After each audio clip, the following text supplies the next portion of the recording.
নবী সাল্লাল্লাহু আলাইহি ওয়াসাল্লাম নবী হয়েছেন 40 বছর বয়সে। জন্মগ্রহণের আগে বাবাকে হারিয়েছেন, তারপরে 6 বছর বয়সে মাকে হারিয়েছেন, 8 বছর বয়সে দাদাকেও হারিয়েছেন। বাবার নাম ছিল বাবা আব্দুল্লাহ, মায়ের নাম ছিল মা আমিনা, দাদার নাম ছিল দাদা আব্দুল মুত্তালিব। এরপরে তিনি মানুষ হয়েছেন চাচার পরিবারে, চাচার নাম ছিল আবু তালেব। 8 বছর বয়স থেকে নিয়ে বলা যায় 53 বছর পর্যন্ত চাচার গার্ডিয়ানশিপেই ছিলেন। সুবহানাল্লাহ।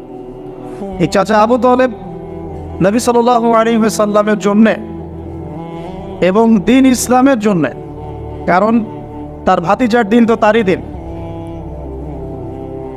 এমন কোনো ত্যাগ নাই যা স্বীকার করেন নাই।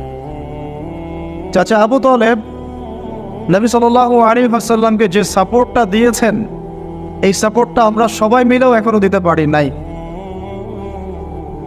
বিশ্বাস করেন? যে সাপোর্টটা নবী সাল্লাল্লাহু আলাইহি ওয়াসাল্লামকে চাচা আবু তালেব দিয়েছেন, এই সাপোর্ট আমরা সবাই মিলেও তাকে দিতে পারি নাই। চাচা আবু তালেব শেষ পর্যন্ত কালিমা পড়েন নাই। সাহাবীরা জিজ্ঞাসা করেছিলেন যে, ইয়া রাসূলুল্লাহ সাল্লাল্লাহু আলাইহি ওয়াসাল্লাম, আপনাকে এত সাপোর্ট দেওয়ার পরে চাচা আবু তালেবের কি কোনোই উপকার হবে না, লাভ হবে না? নবীজি বলেছেন সাল্লাল্লাহু আলাইহি ওয়াসাল্লাম, আমি না থাকলে আমার চাচাকে জাহান্নামের একদম অতল তলে রাখা হতো।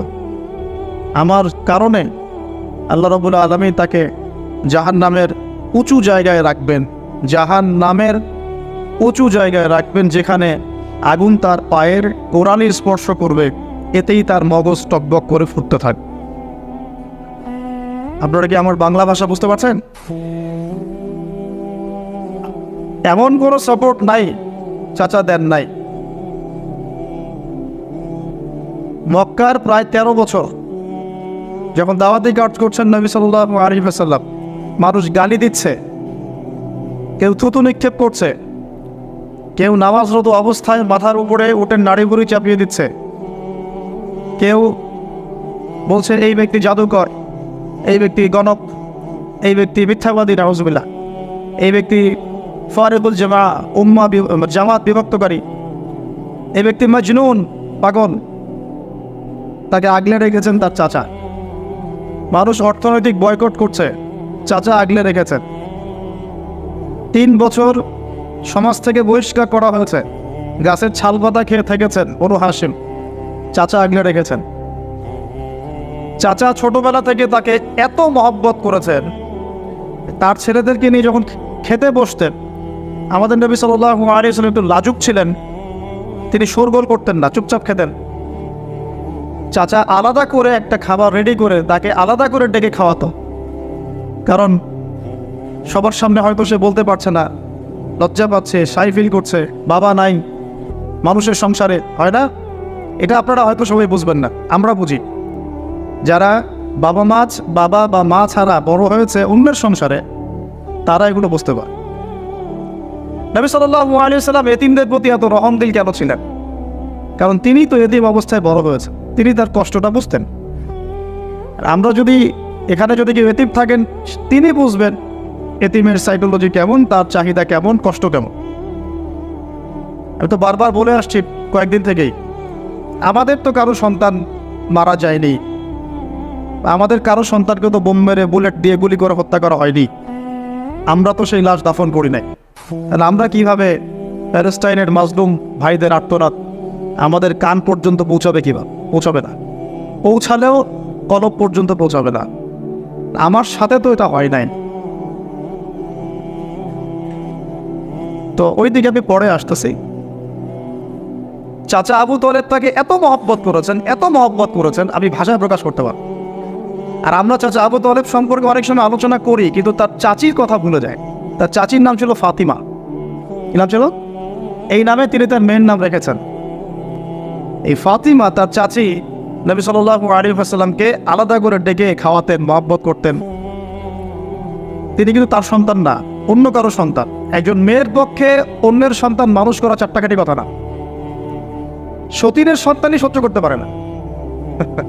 আর অন্য মানুষের সন্তান নিজের মতো করে মানুষ করা একটা মেয়ের পক্ষে এত সহজও না। তো এই কাজটা চাচি করেছেন। আমি একটা জায়গায় আসতে চাচ্ছি, এত কিছু করার পরেও, সমাজের মানুষের অত্যাচার নির্যাতন সব থেকে ভাতিজাকে প্রোটেক্ট করার পরেও শেষমেশ তিনি কালিমা লা ইলাহা ইল্লাল্লাহ সাক্ষ্য দেন নাই। শেষ মুহূর্তে নবী সাল্লাল্লাহু আলাইহি ওয়াসাল্লাম বারবার বলছিলেন, হে চাচা, খালি কালিমা পড়েন, আমি আপনার জন্য আল্লাহর কাছে সুপারিশ করব। বারবার জিজ্ঞাসা করা হচ্ছে, চাচা আপনি কালিমাটা পড়েন, আমি আপনার জন্য আল্লাহর কাছে সুপারিশ করব। শেষমেশ তিনি বলেছেন যে না, আমি আব্দুল মুত্তালিবের ধর্মের উপরে থাকলাম, নাউজুবিল্লাহ। সারা জীবন সাপোর্ট দেওয়ার পরে কালিমা পড়ে মুসলিম না হওয়ার ফলশ্রুতিতে আল্লাহর নবীজি বলছেন আল্লাহ পাক তাকে জাহান্নামের উঁচু স্থানে রাখবেন। আমরা যারা মুসলমান, মুসলিম পরিবারে জন্মগ্রহণ করেছি, আমরা বা আমাদের মধ্যে বেশিরভাগ মানুষ এখনো এই নিয়ামতের শুকরিয়া আদায় করতে পারি নাই যে আল্লাহ পাক আমাদেরকে মুসলমান পরিবারে জন্ম দিয়েছে, কালিমা পড়ার তৌফিক দিয়েছে। আমরা সহজে যা পেয়ে যাই তার মূল্য বুঝি না। আল্লাহ পাক যে আল্লাহ পাক কি আমাকে জিজ্ঞাসা করেছিলেন যে আবু তো আদনান, তোমাকে মুসলিম বানাবো না অমুসলিম বানাবো? আপনাকে কি আল্লাহ পাক জিজ্ঞাসা করেছেন হে আব্দুল্লাহ, আব্দুর রহমান, তোমাকে মুসলিম বানাবো না অমুসলিম বানাবো? তুমি কি চাও? আল্লাহ পাক আমাদেরকে জিজ্ঞাসা করেন নাই। নিজ অনুগ্রহে আল্লাহ পাক আমাদেরকে মুসলিম পরিবারে জন্ম দিয়েছেন। তো সেই মুসলিম পরিবারের মানুষ এখন কালিমা লা ইলাহা ইল্লাল্লাহের সঠিক মর্মও জানে না, তাওহীদও জানে না, শিরকও চিনে না, ইমানের রোকনগুলোও বোঝে না, ইমানের মূলনীতিও বোঝে না, ইমান ভঙ্গের কারণও বোঝে না, কোনো কোনো ক্ষেত্রে ওযু গোসলের মাসলা মাসাইলও জানে না, নামাজ পড়ার ফরজ ওয়াজিব সুন্নাত মুস্তাহাব বোঝে না, নামাজ পড়েও না। মাশাআল্লাহ, জুমার দিনে নামাজ পড়তে আসে অনেকেই, ঈদের দিনে প্রথম দেখা যায়, আর জানাজার নামাজে প্রথম দেখা যায়। আর দেখা যায় যারা এরকম নামাজ কালাম পড়ে না, তাদের জানাজা আবার 3-4 বার হয়। নামাজগুলো মনে বাকি শোধ করে পড়ে, রোজা রাখে না, যাকাত তো মাশাআল্লাহ প্রায় উঠে গেছে বললেই চলে সমাজ থেকে। বাংলাদেশের ধনিক শ্রেণীরা যদি যাকাত দিত, 10টা পদ্মা সেতু বানানো যায়। বিশ্বাস করতেছেন না? ধনীরা যদি সত্যি সত্যি যাকাত দিত, যাকাতের টাকা পদ্মা সেতুতে দেওয়া যাবে কিনা সেটাও একটা মাসালা আর কি। আমি একটা এক্সাম্পল দিলাম আর কি। যাকাতের টাকা তো ওইটা করা যাবে কিনা এটা তো একটা মাসালা, তাই না? যাকাতের খাত তো 8টা, ইন্নামা সাদাকাতু লিল ফুকারা ওয়াল মাসাকিন ওয়াল আমিলিনা আলাইহা ওয়াল মুআল্লাফাতি কুলুব ওয়া ফির রিকাব ওয়া ফি সাবিলিল্লাহ, এরকম কয়েকটা খাত আছে। তা আমি একটা এক্সাম্পল দিলাম, যদি বাংলার মানুষ ধনিক শ্রেণী ঠিকঠাক যাকাত দিত, বিশ্বাস করেন সমাজে আপনি দরিদ্র মানুষ খুঁজে পেতেন। যাকাত ভিত্তিক অর্থনীতি চালু আপনি করতে পারবেন না, রাষ্ট্রীয়ভাবে পারবেন না। তাহলে কেন পারবেন না? কারণ প্রত্যেকটা রাষ্ট্রের উপর জাতিসংঘের নিয়ন্ত্রণ আছে। আমি ভাই খোলামেলা কথা বলার মানুষ, যদি কারো পছন্দ না হয় কিছু করার নাই, আমাকে বলতে হবে। আপনি আমার সাথে একমত হন বা না হন, অ্যাটলিস্ট শুনেন, পরে সত্য মিথ্যা আপনি যাচাই করেন, মানা না মানা আপনার বিষয়। আমি জাস্ট বলতেছি, আমি তো আপনার মস্তক দখল করতে পারবো না, আমরা তো খুবই দুর্বল। কোনো রাষ্ট্রের পক্ষে ইসলামিক আহকাম, হুকুম আহকাম, শরিয়া, লজ এগুলো বাস্তবায়ন করা সম্ভব না যতক্ষণ সে জাতিসংঘের আন্ডারে আছে। সোজা কথা। তালেবান পারলো কেন? ওর আন্ডারে নাই, ও কারোর সাথে চলে না। সুবহানাল্লাহ। আবার অনলাইনে মাঝে মাঝে দেখি কিছু কিছু শায়েখ আছে, বলছে যে তোমরা ওদেরকে জামাই মনে করো, এই করো, তোমাদের আকীদা ঠিক নাই। তালেবানদেরকে যে পজিটিভভাবে দেখে সেও নাকি মুনাফিক। কি বুঝলেন? যারা বিগত 20 বছর ধরে কুফফারদের সাথে সশস্ত্র জিহাদ করলো, তারা হচ্ছে মুনাফিক। কি সুবহানাল্লাহ পড়বেন নাকি? যারা বিগত 1 বছর 2 বছর না, 20টা বছর ধরে খেয়ে না খেয়ে নিজেদের সামর্থ্য অনুযায়ী জালেমদের বিরুদ্ধে যার যা ছিল তাই নিয়ে দাঁড়িয়ে গেছে, যুদ্ধ করতে করতে করতে করতে বলা হয় যে প্রত্যেক 5টা বাড়িতে একটা করে শহীদ আছে। 5টা বাড়িতে একটা করে শহীদ আছে, 10টা বাড়িতে কারো পা নাই, কারো হাত নাই। 20 বছর কি কম সময় নাকি? অগণিত বম্বিং হয়েছে পাকিস্তানের মাটি ব্যবহার করে। যখন পারভেজ মোশাররফ ক্ষমতায় ছিল, ওই জায়গাটাকে সে বেস ক্যাম্প করে দিয়েছিল যে আমেরিকান বিমান এখান থেকে ফ্লাই করবে, ওখানে বোম ফেলবে। আমাদের মুসলিম ভাই, ঠিক আছে, ওই যে আল্লামা ইকবাল একটা কথা বলেছেন, তুজ জৈসা দোস্ত হো তো দুশ্মন কি ক্যা জরুরত। তোর মতো বন্ধু থাকলে আর শত্রুর কি দরকার। এটা আমরাও ফিল করি এই দাওয়াতের মাঠে কাজ করতে গিয়ে, তুজ জৈসা দোস্ত হো তো দুশ্মন কি ক্যা জরুরত। তো যাই হোক, তো এরকম 20 বছর যারা একটা জালেম সভ্যতার বিরুদ্ধে যুদ্ধ করেছে, ওরা হয়ে গেছে এখন মুনাফিক, আর এরা হয়ে গেল এখন সহি আকীদার মানুষ। তাহলে যে সহি আকীদার এই কথা বলা হচ্ছে, এটা যে কত বড় ভুল আকীদা সেটা বোঝার কি আর বাকি আছে? উম্মার ক্রান্তি লগ্নেই ইমানদার আর মুনাফিক চেনা যায়। যখন উম্মার একটা সংকট চলে, তখন আপনি চিনতে পারবেন কারা ইমানদার কারা মুনাফিক। ভালো অবস্থায় আপনি বুঝতে পারবেন না, সব স্বাভাবিক আছে মনে করেন, এখন আপনি বুঝতে পারবেন না আসলেই কে ইমানদার কে মুনাফিক। উম্মার উপর কোনো বাধা বিপত্তি আসলে তখন বুঝতে পারবেন যে আসলেই কে ইসলামের পক্ষে আছে, কে ইসলামের বিপক্ষে আছে, আর কে ভিতরে ঢুকে ঢুকে শয়তানি করতেছে। আমাদের আলোচনার টপিক এইটা না, টপিকে আসতেছি।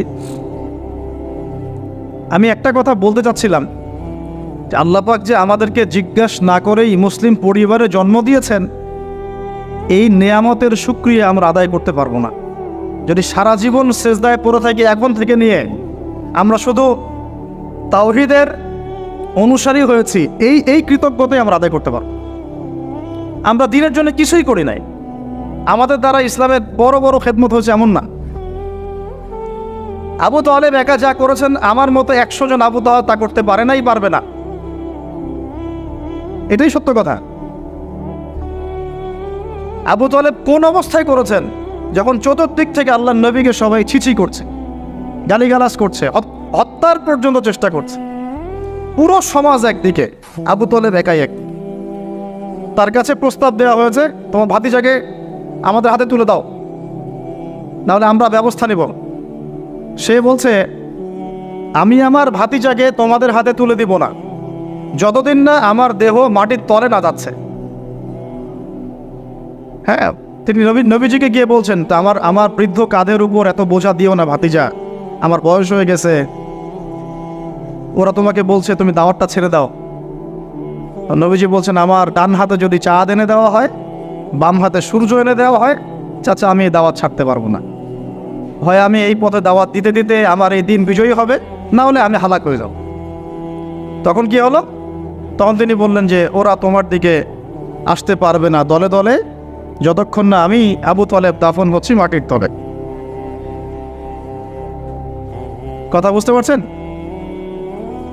এখন মূল কথাটা হচ্ছে, আমরা যারা মুসলিম পরিবারে জন্মগ্রহণ করেছি, এরপরেও আমরা তাওহীদের জ্ঞান অর্জন করছি না, শিরক থেকে দূরে থাকছি না, নামাজ পড়ছি না 5 ওয়াক্ত ফরজ নামাজ, যাকাত দিচ্ছি না, সওম রাখছি না, প্রোটেস্ট্যান্ট মুসলিম হয়েছি, Protestant version of Islam follow করছি, ইসলামের দাওয়াতের কাজ করছি না, দিনের বিজয়ের কোনো ফিকির করছি না। সত্যি কথা বলতে আমাদের দুনিয়াতে থাকার চেয়ে না থাকাই ভালো। আমরা এখন গরু ছাগল। বিশ্বাস করেন আমার কথা, আল্লাহ পাক এই শব্দই বলেছেন সূরা আরাফের সম্ভবত 189 নম্বর আয়াত, 189। ওয়ালাকাদ বা'দা আউযু বিল্লাহি মিনাশ শাইতানির রাজিম ওয়ালাকাদ যারাকনা লিজাহান্নামা কাসীরাম মিনাল জিন্নি ওয়াল ইনস। আল্লাহ পাক বলছেন, আমি প্রচুর জিন আর মানুষকে দিয়ে জাহান্নাম পূর্ণ করব। বলি নাউযুবিল্লাহ। লাহুম কুলুবুন, কেন পূর্ণ করব? তাদের কি অপরাধ ছিল? কি অপরাধে করব? লাহুম কুলুবুন, তাদেরকে কলব দিয়েছিলাম, লা ইয়াফকাহুনা বিহা, বোঝার চেষ্টা করে নাই। ওয়া লাহুম আযানুন, কান দিয়েছিলাম, লা ইয়াসমাউনা বিহা, শোনে নাই। ওয়া লাহুম আ'য়ুনুন, চোখ দিয়েছিলাম, লা ইউবসিরুনা বিহা, চোখ দিয়ে দেখে নাই। কলব দিয়ে উপলব্ধি করে নাই, কান দিয়ে বলেন শোনে নাই, চোখ দিয়ে দেখে নাই। উলাইকা কাল আনআম, এরা ছিল আনআমের মতো। আনআম কি? আনআম মানে গবাদি পশু, ক্যাটেলস, গবাদি পশু। শুধু তাই না, বালহুম আদল, বরং এর চেয়েও নিকৃষ্ট ছিল। গবাদি পশুকে যে দায়িত্ব দেওয়া হয়েছে ও সেটা পালন করে। প্রত্যেক প্রাণীকে যে দায়িত্ব দেওয়া হয়েছে সেই দায়িত্ব তারা পালন করে কি না? না হলে আমরা এত বড় বড় প্রাণীর সাথে কিভাবে পেরে উঠতাম? একটা গরু নির্দ্বিধায় জীবনকে সঁপে দিচ্ছে, বিদ্রোহ করছে না, করছে? তো আল্লাহ পাক এই কথা বলছেন, উলাইকা কাল আনআম, তারা হচ্ছে গবাদি পশুর মতো, বাল হুম আদাল, বরং তার চেয়েও নিকৃষ্ট। কারা? উপলব্ধি করে না, দেখে না, শোনে না। এখন আমাকে উত্তর দেন দেখি, আমাদের মধ্যে এখানে কোন ব্যক্তি আছেন যে চোখে দেখেন না, কানে শোনেন না, উপলব্ধি করেন না? আমরা সবাই চোখে দেখি। এই চোখে দেখি কি না? দেখতে পাচ্ছেন তো আপনি? কানে শুনতে পাচ্ছেন কি না? তাহলে আল্লাহ পাক কোন চোখের কথা বলছেন আর কোন কানের কথা বলছেন যেগুলো অন্ধ? বলেন। নিঃসন্দেহে অন্য একটা চোখ আছে, আরেকটা কান আছে, আরেকটা চোখ আছে, কান আছে, এটা কোথায়? কলবে। তাহলে আবু জেহেল আল্লাহ নবীকে চিনতে পারছে না, আবু বকর রাদিয়াল্লাহু আনহু চিনতে পারছেন, তাহলে দুজনের তো বাইরের চোখ একই। কোন চোখ তাহলে অন্ধ আবু জেহেলের, যে কারণে আবু জেহেল আল্লাহ নবীকে চিনতে পারল না? বলেন। এখন বলেন, মুসলমান পরিবারে জন্ম নেওয়ার পরে আমরা যারা নামাজ পড়ি না, যাকাত দেই না, রোজা রাখি না, সামর্থ্য হয়েছে হজ করি না, জুমার দিনে আসি, ঈদের দিনে আসি, হ্যাঁ, সৎ কাজে আদেশ করি না, অসৎ কাজে নিষেধ করি না, কোরআন তেলাওয়াত করা শিখি না, রাসূলের সুন্নাহ মাফিক জীবন গড়ি না, আর অর্থনীতি রাজনীতিতে গেলাম না, ওটা গেলামই না, বাদ, ওটা তো অনেক বড় স্কেল। তাহলে আমাদের কি চোখ আসলেই আছে, কান আসলেই আছে, কলব কি আসলেই জিন্দা, না সত্যিকার অর্থে আমরা গবাদি পশু হয়ে গেছি? আত্মপর্যালোচনা করতে হয় তো। আত্মপর্যালোচনা, মোরাকাবা মানে হচ্ছে আত্মপর্যালোচনা, নিজেদেরকে নিয়ে ভাবতে হবে তো। এখন আপনি আমাকে উত্তর দেন, যেই মুসলমান নামাজ পড়ে না, রোজা রাখে না, দাওয়াতের কোনো মেহনত নাই, দিন প্রতিষ্ঠার সংগ্রাম নাই, কোরআনও তেলাওয়াত করতে জানে না, আল্লাহর পথে সদকা করে না, তাওহীদের জ্ঞান নাই, শিরকের জ্ঞান নাই, সুন্নতের জ্ঞান নাই, বেদাতের জ্ঞান নাই, ঈমান ভঙ্গের কারণ জানে না, ওযু করার মাসালাও জানে না, তো এই মুসলমান সারা বিশ্বে মার খাবে না তো কারা খাবে? আমাকে বলেন, উত্তর দেন। আমার জানা নাই, আমি এগুলো বুঝি না, বুঝতে আসছি। আমি অনেক কিছুই বুঝি না, যে আমার বুঝের সাথে অনেক কিছুই মিলে না। আমার বুঝ এইটা যে মার খাবো না তো খাবে কারা, এটা আমার বুঝ। এখনো যে আমরা বসে আছি এখানে খাই নাই, সেটাই তো আল্লাহ পাকের রহমত। অনেক আগেই তো আল্লাহর গজব আসা উচিত ছিল। নামাজ তো আগেই ছেড়ে দিছো তুমি, যাকাত দাও না, রোজা রাখো না, রাসূলের সুন্নাতের কোনো খবরই নাই, প্রতিদিন ক্লিন শেভ করতেছো তুমি, আল্লাহ রাসূলের সুন্নতকে জবাই করতেছো, প্রতিদিন করতেছো, বর্ন দেখতেছো, বাইকে করে মেয়ে নিয়ে ঘুরতেছো, ইউনিভার্সিটিতে গোল হয়ে বসে আছো, মেয়েদের সাথে আঙ্কি মারতেছো, sorry for my language, available তো এগুলো হচ্ছে, অ্যাভেলেবল। মেয়েরা জেনা করতেছে, বউ ছেলে পেলে, এখন বিয়ে তো কঠিন, এই জন্য এই পথটা বেছে নেয়, এই পথটা সহজ। 5 দিন 7 দিন একটা মেয়ে কিনে ঘুরলে দেখা যায় যে ওই বিছানায় চলে যাওয়া যায়। এখন তো এই যুগ চলতেছে, আগেকার সেই যুগ নাই তো, যে চিঠি দিয়ে প্রেম করে, লম্বা প্রেম হয়, পরে বিয়ে হয়। এখন সব দৈহিক সম্পর্ক, 1 মাস একজনের পিছনে, ওটা হয়ে গেছে আর পরের মাসে আরেকটার পিছনে। ইউনিভার্সিটিতে জেনা আর জেনা, জেনা আর জেনা, এমনকি চাকরি ক্ষেত্রেও ফ্রি মিক্সিং, অফিস আদালত, কোর্ট কাচারি, রাজনৈতিক মিছিলে পর্যন্ত ছেলে মেয়ে একসাথে সামনে সব জায়গায়, এগুলো অধিকার। তাই ফ্রি মিক্সিংয়ের কারণে কি হয়েছে, আমরা জেনাটাকে উন্মুক্ত করে ফেলেছি। এখন আপনি বলেন, যে আমাকে বুঝান, যে এইরকম অবস্থায় মুসলমানদের উপরে যদি বিপর্যয় না আসে, কোন সময় আসবে? আসে নাই, আল্লাহ পাকের খাস রহমত। হয়তো আল্লাহ পাক এখন পর্যন্ত সুযোগ দিয়ে রেখেছে। উপলব্ধি যে সবাই করে না এমনও না, বহু মানুষ উপলব্ধি করে, কিন্তু তাদের সংখ্যা নিতান্তই কম। আর তাদের মধ্যে আবার বিভক্তি আছে, অনৈক্য আছে, আপোষে হিংসা, বিদ্বেষ, পরশ্রীঘাতরতা আছে, তারা আবার ইউনাইটেড না। তো বদরগঞ্জবাসীর জানা উচিত যে বদরের যুদ্ধ হয়েছে 2য় হিজরিতে। কত হিজরি? 2য় হিজরিতে। আল্লাহ নবী সাল্লাল্লাহু আলাইহি ওয়াসাল্লাম এই চাচার সংসারে মানুষ হয়েছেন প্রায় 53 বছর পর্যন্ত। এই চাচাই তাকে বিয়ে দিয়েছেন 25 বছর বয়স। তার আগে চাচার ব্যবসা তিনি সামলেছেন। ওই ব্যবসার এক কাফেলা খাদিজা রাদিয়াল্লাহু আনহার অর্থ ছিল। এই ব্যবসা দিয়ে তাকে টেস্ট করলেন, দেখলেন আমানতদার, সুদর্শন, মাশাআল্লাহ উন্নত চরিত্রের মানুষ, উন্নত রুচিবোধের মানুষ, আল্লাহ আমিন, বিশ্বস্ত। বিয়ের প্রস্তাব পাঠালেন, চাচা বিয়ে দিয়ে দিলেন তার সাথে, খাদিজা রাদিয়াল্লাহু আনহার সাথে। তখন তার বয়স কত ছিল? 25। তার বয়স কত? 40। আর আমাকে এই সেকুলার সমাজকে আমরা বলতে চাই, আমি বলতে চাই অ্যাটলিস্ট, মনে করে কথার কথা যে আমার স্ত্রীর বয়স 40, আমার বয়স 25। এখন আমরা একে অপরকে মহব্বত করি, ভালোবাসি, আমরা সংসার জীবনে হ্যাপি, সুখী, এবং আমাদের সন্তান সন্ততিও হচ্ছে। এমন না যে আমরা মেডিকেল সায়েন্সের ভাষায় এই দিকে আমরা অক্ষম। মহব্বত আছে, দুজন দুজনকে পেয়ে সুখী, একে অপরকে ভালোবাসি, সন্তান হচ্ছে। আপনার কোনো সমস্যা? আমি আমার এই ম্যারিড লাইফে আমরা হ্যাপি, আপনার কোনো সমস্যা? আমার স্ত্রীর বয়স 40, আমার বয়স 25। মনে করেন আমার বয়স এখন কত চলছে? 32-33 হবে আর কি, সূর্যের হিসাবে। কিন্তু বয়স কিন্তু ফিক্স হয় চন্দ্রের হিসাবে, আমরা সূর্য হিসাব করি। এখন ধরেন আমি একটা বিয়ে করলাম, ধরেন তো স্ত্রীর বয়স মনে করেন 16 বছর। কত? মনে করেন 16 বছর। 16 বছর একটা মেয়ের কি হায়েজ হয়? হায়েজ বোঝেন? আচ্ছা, সে কি সন্তান জন্মদানে সক্ষম? সে কি ম্যাচিউর, ফিজিক্যালি স্ট্রং? এখন ওর বয়স 16, আমার বয়স 32, ডাবল। 16 দুগুণ 32 না? হ্যাঁ তাই তো, অঙ্ক ভুলে গেছে ভাই।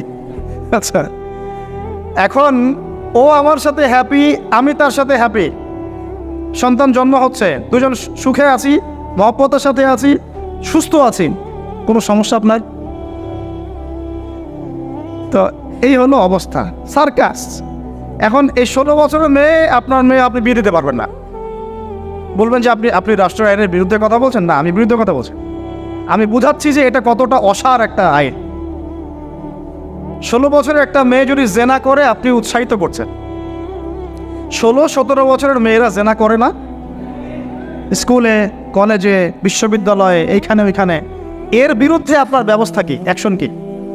কিন্তু 17 বছর একটা মেয়ে যদি বিয়ে করে, আপনি তো কাজীকে ধরে জেলে দিয়ে দিবেন একেবারে। এখন বলেন এটা কি আমি মানতে বাধ্য? এখন জোর করে চাপাই দিলেন, ল করে দিলেন, মানতে বাধ্য হয়ে গেলাম। তা আসলে কি কোরআন সুন্নাহ সমর্থিত হলো? এখন জবাব দিবেন আল্লাহর কাছে আপনি। জনগণ কিছুই বলতে পারবে না। আমরা শুধু জ্ঞানতাত্ত্বিক একটা ডিবেট করলাম এবং আপনাকে দেখালাম যেটা একটা অসার। তারপরেও যেটা হয়েছে হোক, অ্যাটলিস্ট বিয়েটা সহজ করলে ভালো হতো। বিয়েটা কঠিন হয়ে গেছে, এই জন্য এটা জেনার রাস্তা বেছে নেয়। তো আমরা জেনাকে উস্কে দিচ্ছি। আরে ভাই, 16-17 বছর তো দূরের কথা, এখন 13-14 বছরের মেয়েরাই দেখবেন ঠিক নাই। আপনি মনে করেন এখনকার স্কুল কলেজের মেয়েগুলো খুব দুধে ধোয়া তুলসী পাতা? যখন 15 বছর আগে যে যুগটা ছিল, 20 বছর আগে, আর এখন তো আর অনেক আপডেটেড। এখন ওরা ওইসবই বিশ্বাসী না, বুঝছেন না? কোনো ক্ষেত্রে মাদ্রাসাও এর থেকে মুক্ত হয় না। আমাদের দিকেও তো বলতে হবে, ইনসাফ করতে হবে। তো বহু মাদ্রাসাতেও জেনার ঘটনা ঘটছে এখন, কারণ এটা পর্নোগ্রাফির যুগ। কিসের যুগ? একজন টিচার যদি কোরআনে হাফেজ হয়, আলেম হয়, এবং একই সাথে যদি পর্নে এডিক্টেড হয়, সেই ব্যক্তির দ্বারা ধর্ষণ হতে পারে, যদিও সে হাফেজ, যদিও সে আলেম, যদিও সে দায়ী, হুয়েভার হি ইজ। এরকম ঘটনা ঘটছে। কোনো ক্ষেত্রে ছেলের সাথে জেনা পর্যন্ত হচ্ছে। হয়নি ভাই? আমি কি বাড়ায় কথা বললাম? যেই করুক এটা পাপ। শাস্তিও আবার কি? ধর্ষণের শাস্তি কি? ইসলামের শাস্তি কি?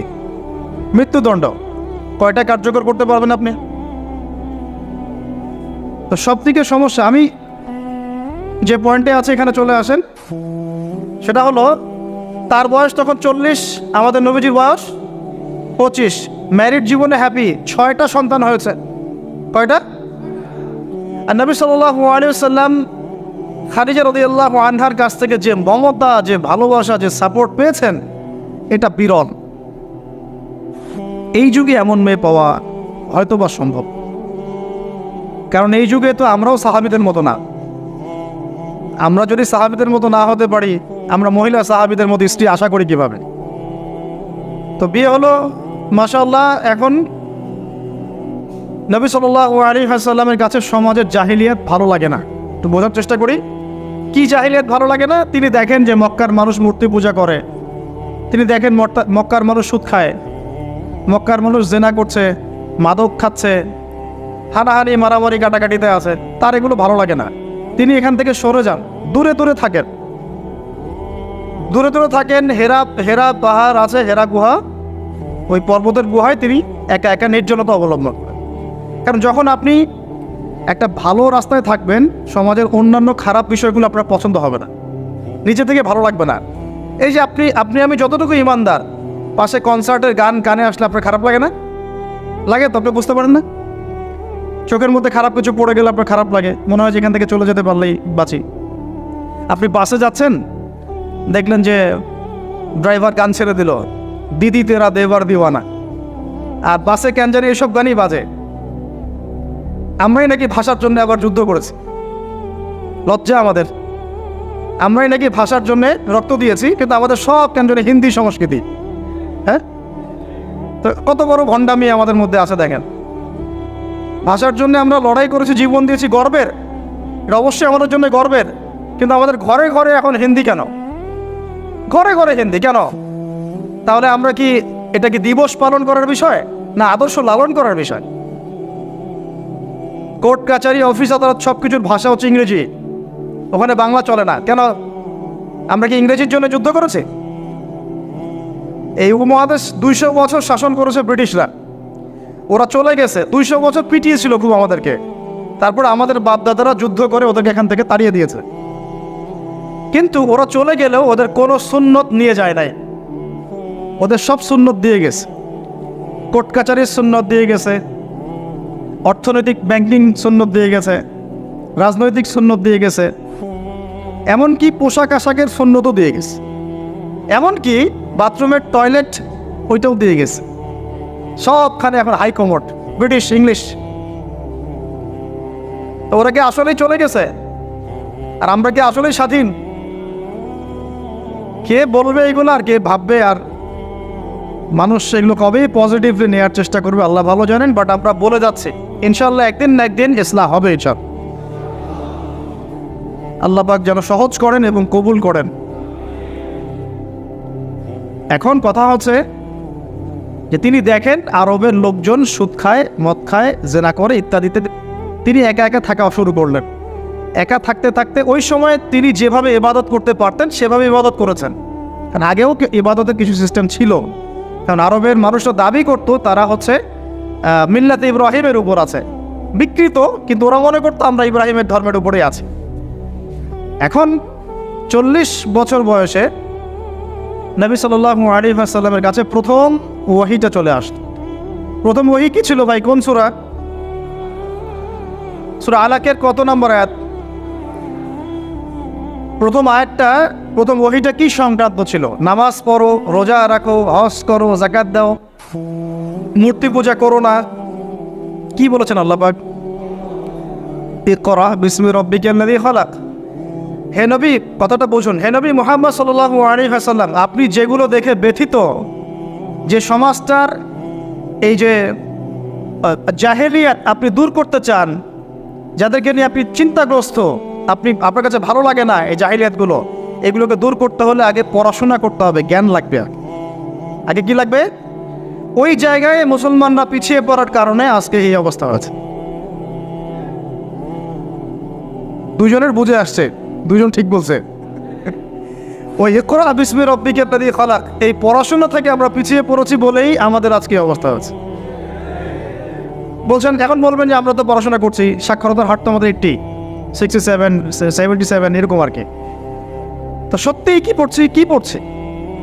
ইকরা বিসমি রাব্বিকাল্লাযী খালাক অর্থ হচ্ছে পড়ুন আপনার রবের নামে, যিনি আপনাকে, যেই জ্ঞান আপনাকে আপনার স্রষ্টার দিকে নিয়ে যাবে সেটাই তো জ্ঞান। আর এখনকার আমাদের জ্ঞানগুলো কি সত্যি আমাদেরকে আল্লাহর দিকে নিয়ে যাচ্ছে নাকি আল্লাহ থেকে দূরে সরাচ্ছে? তাহলে বোঝেন। এখন আপনি যদি বলেন যে তাহলে কি আপনি শুধু মাদ্রাসা শিক্ষাকেই সমর্থন করছেন, যেটা